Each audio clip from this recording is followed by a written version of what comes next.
Assalamualaikum warahmatullahi wabarakatuh. Baiklah, di sini sebelum saya mempresentasikan materi yang akan saya sampaikan, tidak lupa bagi saya untuk memperkenalkan diri terlebih dahulu. Perkenalkan, nama saya Marcel Putra Nugraha dari Universitas Muhammadiyah Malang, dan saya masih berada di semester 1 atau semester awal, bisa dibilang mahasiswa baru di universitas ini. Saya berasal dari Kota Malang dengan NIM akhir nomor 208. Nah, untuk presentasi ini merupakan tugas yang ada di mata kuliah pengantar teknologi informasi yang sudah diberikan oleh dosen saya. Nah, oke,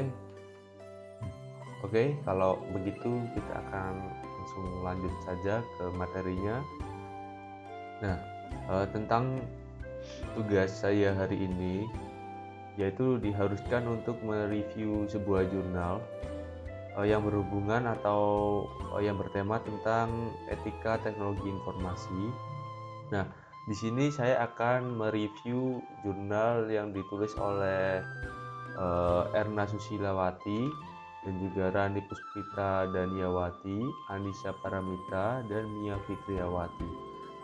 Nah, baiklah, kalau begitu saya akan langsung saja untuk penyampaian materinya, atau saya akan langsung lanjut ke presentasi hari ini. Nah, jurnal yang saya review ini berjudul Information Technology Ethics in Higher Education. Nah, atau kalau di bahasa Indonesia kan itu artinya etika teknologi informasi di pendidikan tinggi. Oke, kita akan langsung saja ke slide selanjutnya. Nah, hari ini yang akan kita bahas yaitu tentang latar belakangnya, tujuan saya mereview ini, dan juga di pokok pembahasan ada pengertian, dampak, juga merupakan ada pencegahannya. Nah, untuk penutup nanti kita akan saya presentasikan tentang kesimpulan materi hari ini. Oke, kita akan langsung lanjut ke pendahuluan dulu. Nah, di sini saya akan membahas latar belakangnya terlebih dahulu. Latar belakang dari penelitian mengenai IT ethics dalam penggunaan teknologi informasi di lingkungan perguruan tinggi berkaitan dengan pertumbuhan teknologi yang pesat dan dampaknya terhadap kehidupan manusia. Beberapa poin latar belakang yang dapat dijelaskan seperti perubahan dalam interaksi manusia, dampak perubahan kehidupan, kesadaran akan etika dan norma-norma, kebutuhan akan kode etik, pengaruh teknologi terhadap pendidikan. Dan juga pada penelitian ini bertujuan untuk memberikan rumusan-rumusan IT ethics mengenai penggunaan teknologi informasi pada lingkungan perguruan tinggi. Penelitian ini dilakukan karena melihat penggunaan teknologi telah mengambil alih beberapa fungsi yang ada pada kehidupan manusia ini sendiri.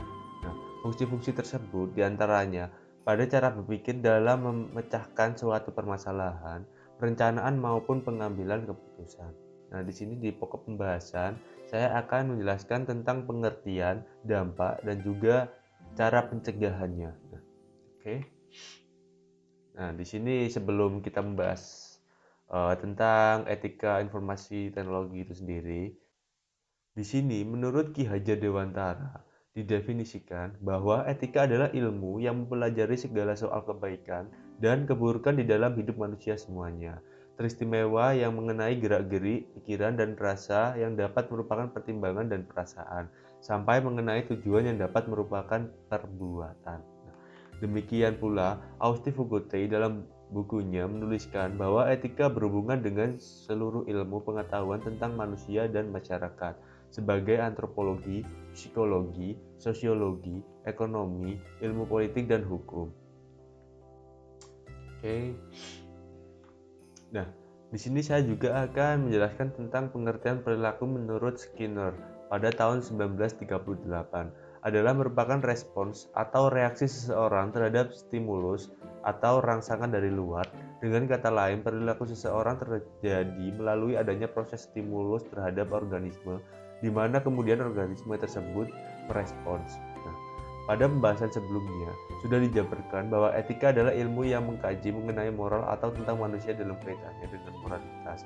Pada tahun 2013, Bartens memberikan 3 macam pendekatan yang terdiri dari etika deskriptif, etika normatif, dan meta-etika.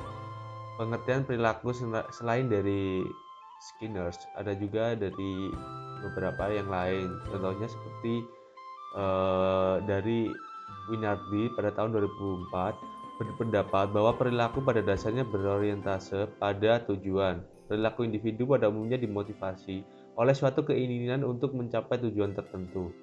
Namun, tujuan spesifik tersebut tidak selalu diketahui secara sadar oleh individu yang bersangkutan dari sudut pandang biologis. Nah, ada juga perilaku menurut Noto Atmojo pada tahun 2003 merupakan suatu kegiatan atau aktivitas individu yang bersangkutan yang dapat diamati secara langsung maupun tidak langsung. Dengan kata lain, perilaku manusia adalah suatu aktivitas manusia itu sendiri. Dari pengertian-pengertian tersebut dapat disimpulkan bahwa perilaku individu merupakan suatu kegiatan yang berorientase pada tujuan tertentu yang dapat diamati baik secara langsung maupun tidak langsung dan terjadi dikarenakan adanya stimulus yang ditindaklanjuti dengan adanya respon dari stimulus tersebut. Di sini juga saya akan menjelaskan tentang pengertian dari etika deskriptif, etika normatif, dan metaetika. Etika deskriptif ini menggambarkan tingkah laku moral dalam arti luas, misalnya adat kebiasaan, asumsi-asumsi mengenai baik dan buruk, tentang yang boleh dan tidak boleh. Etika ini hanya menggambarkan dan tidak memberikan penilaian. Nah, etika normatif. Pada tahapan ini, maka etika normatif tidak hanya mengemukakan fakta atau deskriptif atau judging. Apakah ia menerima atau menolak suatu nilai atas dasar pertimbangan moral dan prinsip-prinsip etis. Nah, untuk pengertian metaetika, pendekatan lain mempraktikkan etika sebagai ilmu adalah metaetika yang bergerak pada level yang lebih tinggi dari sekedar perilaku etis, yaitu pada taraf bahasa etis atau bahasa yang digunakan di bidang moral. Dapat dikatakan bahwa metaetika mempelajari logika khusus dari ucapan-ucapan etis. Aliran ini relatif masih baru karena mulai berkembang baru di awal abad 20 dan George Moore merupakan salah satu perintisnya. Ia seorang filsuf Inggris pada tahun 1873 sampai 1958 yang menulis buku mengenai pengkajian terhadap pemilihan kata-kata dalam konteks etika. Dampak negatif penggunaan teknologi informasi. Nah, tentu saja di dalam penggunaan teknologi informasi itu pasti akan ada dampak negatif dan positifnya. Nah, di sini saya akan membahas tentang dampak negatifnya itu sendiri. Dalam penggunaan teknologi informasi perlu didukung oleh SDM yang bijak dalam menggunakannya agar tidak mengarah ke hal yang negatif. Saat ini banyak sekali kasus yang berkaitan dengan penggunaan teknologi informasi di Indonesia. Nah, di sini saya akan menyebutkan beberapa contohnya, yaitu seperti mahasiswa, pelajar, dan karyawan menjadi malas dalam hal bersosialisasi secara fisik. Nah, yang kedua, meningkatnya penipuan, penculikan, dan cybercrime atau kejahatan di dunia maya. Nah, sekarang kan sudah banyak marak seperti orang-orang yang melakukan phishing account atau lainnya lah ya, seperti disuruh, biasanya ada contohnya itu disuruh membuka link bagi orang yang tidak mengerti, itu pasti akan dipencet dan dia akan terkena phishing akun tersebut. Bisa saja akun tersebut hilang ataupun handphonenya jadi terkena malware. Nah, selain itu, adanya kasus cyberbullying yang dilakukan oleh remaja atau mahasiswa atau pelajar. Selanjutnya, seperti merebaknya konten negatif di setiap situs apapun. Sekarang banyak sekali ya di situs, kadang saja ada yang di situs web yang seharusnya itu bukan tempatnya itu dijadikan iklan judi online atau dan lain-lain lah ya.